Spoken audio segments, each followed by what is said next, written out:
What's going on, guys? Mr. Domo here, and I hope everybody's having an awesome day. So this is an unboxing video of graded action figures, and this is actually my first batch of graded action figures from Collector Archive Services. Now, I did send this off at the beginning of this year, and now it's August, and so they do have pretty much a 6 almost 7 month turnaround, and that's just because they're just they're overloaded with all kinds of figures that they got to get graded now. So if you are planning to get action figures graded by Collector Archive Services, then just kind of just be aware that they do have kind of like a 6 to 7 months turnaround.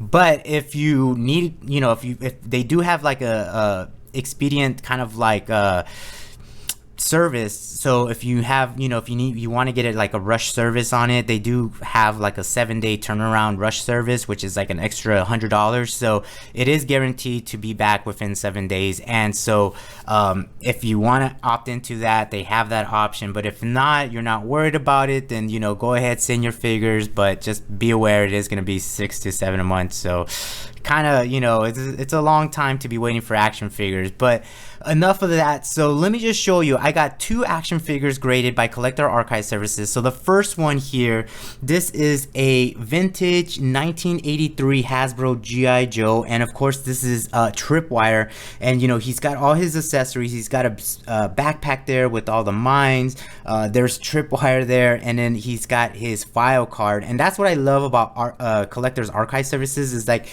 they'll display however you want if you talk to them.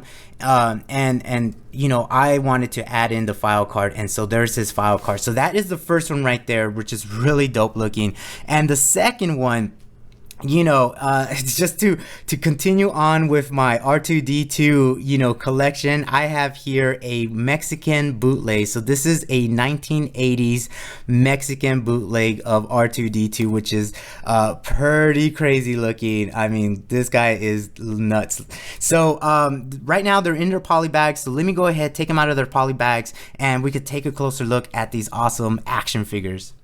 Alright guys, so there they are outside of the poly bags, and they look gorgeous. I love the way Collector Archive Services display figures. I feel like they do a little bit extra compared to AFA, and I love the way AFA displays their figures, but I feel like, I don't know, it just feels like Collector Archive Services kind of goes a little extra when displaying their figures. So I'm gonna go ahead and start out with this little dude right here, and this is of course the Mexican bootleg here of R2-D2, and I'll show you the label. So this is a 1980s Mexican Star Wars R2-D2 articulated bootleg. So he received a 70, and his overall score was a 71.1. So not a bad score. As you can see right here on the top of his dome, you could tell that the type of paint was not really sticking to the type of plastic that was being molded for this guy, and so it just started to flake off there. But I mean, these bootlegs, they're just all over the place. Look at the color there. So they just kind of went with this metallic silver on the front. He's got like a little bit red there on the eye. The main eye right there is yellow, and then of course they kind of mimic the dome of like your regular Kenner Star Wars action figure. And then on the back here, again, they just slapped a little bit of silver, and you got some yellow. On the legs there, they try to mimic again the R2 unit, but of course there's no red there, so that's just a little different there. But here I brought out my so here's my Kenner common R2-D2 here. So this is a 1977 Kenner Star Wars loose action figure, country of origins Hong Kong, R2-D2, and he received the 85 plus. So these are the most common R2-D2s, but as you can see, they really try to mimic the R2-D2 unit, which is kind of crazy, but it's very interesting. These bootlegs are just all over the place, and I wonder if they just can't pinpoint an exact date when these were manufactured, these bootlegs. So I think that's the reason why they just put 1980s Mexican Star Wars. But I always wanted to do a Mexican and Polish bootleg of R2-D2, and C3PO. So right now I got the Mexican, and so I'm gonna be hunting down a Polish R2D2, which I believe they look a little bit better, and they really do mimic the Kenner right here, R2D2 with the color. But this Mexican bootleg is just all over the place, and I know like there's two major variants when with these action figures. You know, you have articulated, and then you have non-articulated, which is just one big old mold. And I think I have a Polish C3PO, which is unarticulated, so that's going to be very interesting. But this is really cool, and I love it. I love how they you know, Collector Archive Services does a little bracket over the shoulders right there to kind of hold it a little bit better in place.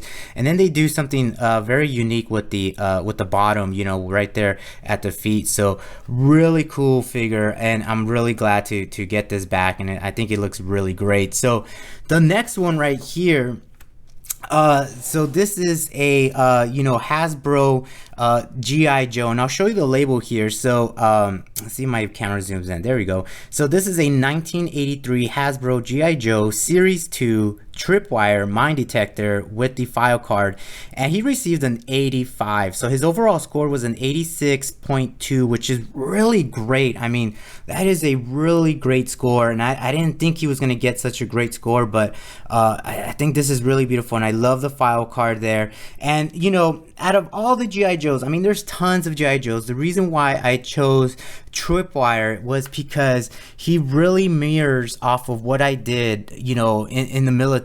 You know, I served for 15 years, and I was a combat engineer, and so pretty much I had to deal with, you know, sweeping with the mine detector and placing mines and going and hunting out for you know, IEDs and so forth. So this is the reason why I chose this guy. It was because Tripwire really mirrors of what I did in the military for 15 years. And I understand working with, you know, detonators and explosives and initiators and blasting caps and so forth. So that's the reason why I chose, you know, Tripwire. And I really love it. This guy is really cool. I love the way that they display the mine detector. You know, there's Tripwire, and then of course he's got his backpack with the mines, which will be what the size, those are probably AT mines, which are anti-tank mines.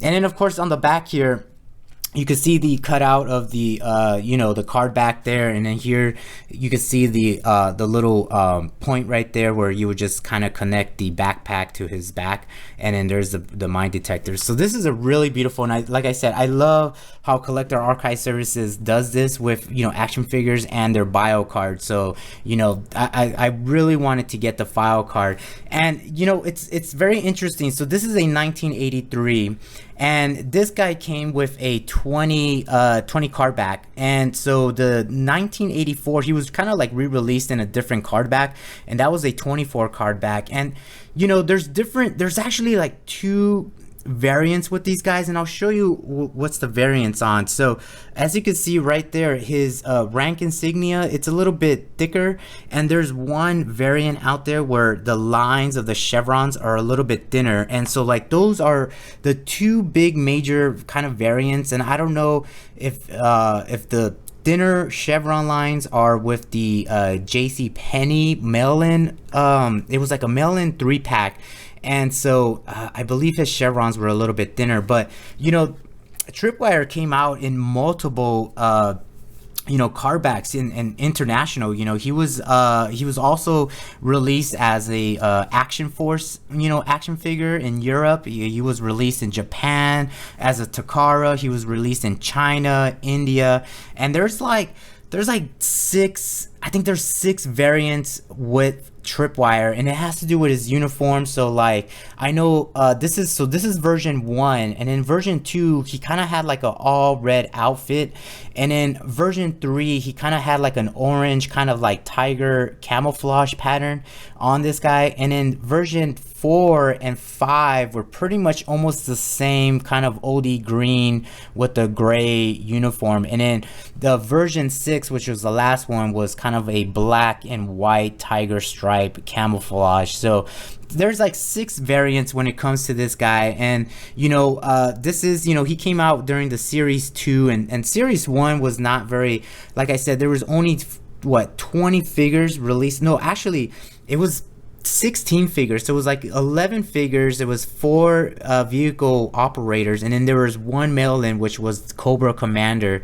And so series 2 kind of had like the big names, you know, you had Duke and so forth, but series 1 had pretty much like the 2 big ones that I really know about series 1 is, of course, Snake Eyes, which is like the very first version of him, and then there was that first version of Cobra Commander, and he was a mail-in exclusive. So very interesting, but I'm really ecstatic about these guys. I mean, I think they came out great, and I can't wait to get the rest of my figures, you know, back from Collectors Archive Services. So you know, that's pretty much it, just to show you, you know, what to expect if you do get figures, you know, graded by Collector Archive Service. Another thing too I forgot to mention is that you do get a statement of archival, and it just pretty much gives you a detail of what got graded, the overall score, the picture, and then you get their nice kind of Collector Archive Service sealed, and then a signature and the date it was pretty much graded. So there's the one for the Mexican bootleg, and then of course here's the one for the G.I. Joes. So really cool, and I like that they you know, they go that extra step into you know, doing that for, you know, people who are collectors out there. But that's pretty much it. I hope you enjoy the video. Don't forget to subscribe, and I'll talk to you in the next video.